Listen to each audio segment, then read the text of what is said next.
It's another beautiful morning in Nepal.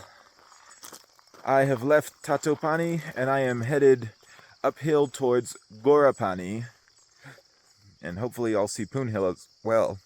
The trek started off with some very steep slopes. We were debating about whether or not to be finished with the trek in Tatopani, but I decided to go a few more days to try to visit Poon Hill as well. And I could say it was absolutely beautiful. Less than 8 kilometers to Ghorepani.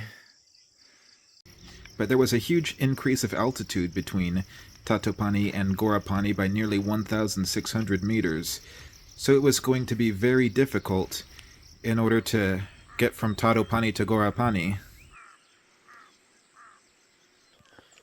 So I wrapped a t-shirt around my head for protection from the sun. Today has just been up. Very tiring. We passed through a couple of villages on the way up. Oh, there's a cute dog sleeping. How cute.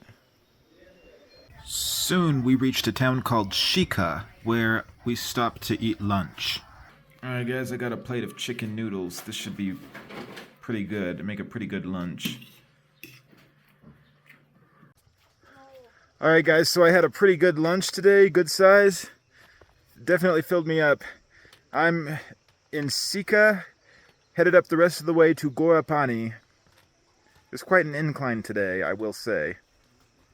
I did not find the food to be particularly appetizing that day, but it gave me some protein which would be tremendously helpful for the incline that I was faced with that day.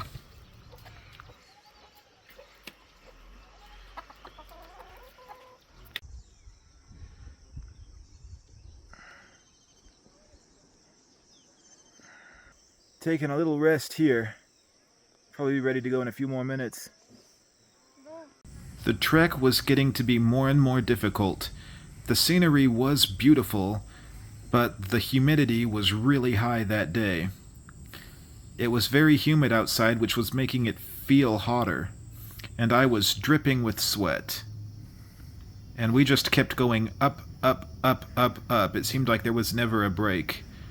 So it seemed like we were gaining progress very slowly towards getting to our destination, but we kept pushing it, and would not give up. We would fight to reach Ghorepani before dark, though there was fear that we would not.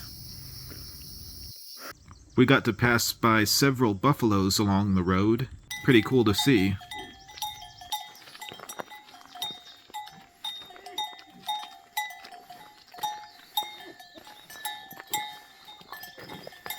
Luckily, the trail was well marked. There were signs repeatedly that would tell us exactly which way we had to go in order to reach Ghorepani, so it's unlikely that you will ever get lost on the trek. We were getting closer to Ghorepani. We only had a few kilometers left to go, but we were moving at a very slow pace, which was really worrying us because we were both tired and we were stopping so much, taking so many rests. Today has been exhausting. It is like all uphill. I'm actually scared that I'm not going to make Ghorepani before dark. But hopefully I will. Just gotta hang in there.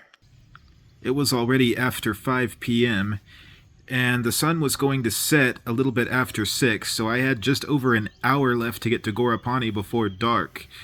So I pushed really hard in order to make the final kilometer, and sure enough, I did it.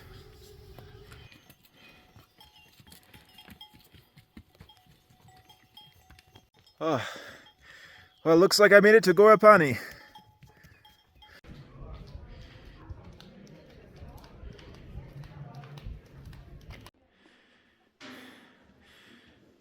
Look at the room, it's quite nice. 2 beds. And over here you get a beautiful view. There's clouds in the way so you cannot see the mountains that well, but yeah, you get a really magnificent view over here. Oh, man, this was a long and difficult uphill trekking day. I am sure happy I made Ghorepani. Man, this was tough. Whew, and I'm ready to get some sleep. Whew.